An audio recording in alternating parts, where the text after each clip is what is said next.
Dornega. السلام عليكم. Donta kahai. maamulka oo macnaha geek meelon coin oo jaalida digal mirafla oo dad badan kamid ah yamayba ku codsadaan in macnaha maadaama uun erna dhalinyarada koyti magaalada Den Haag lamaadan leeyma ah dad badan ajar oo eed waayelin la kasaw dadkaas meelamo ku muuqdaan sababtoo ku muuqdaa tamay ba jira waxyaabo khilaaf ah jira khilaafka samay fadaan intii galan qabado nani la dhamaay sababtoo ay may buaha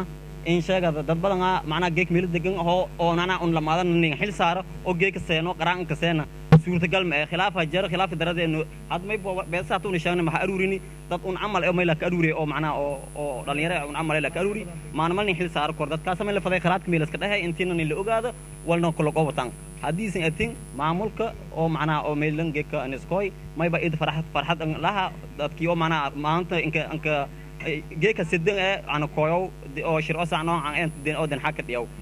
macnaha geek walka farxad badan ma lama waalid badan argahay madi hormay leebahay 3 qof 4 qof 5 qof ha jirtay kaastan naago iidan yaraaytay laakiin geeka iidan tir badan dadka marka saasaha gebgebeeya assalaamu calaykum waraxmatullaahi wabarakaatuh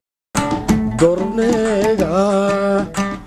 Donta kahai.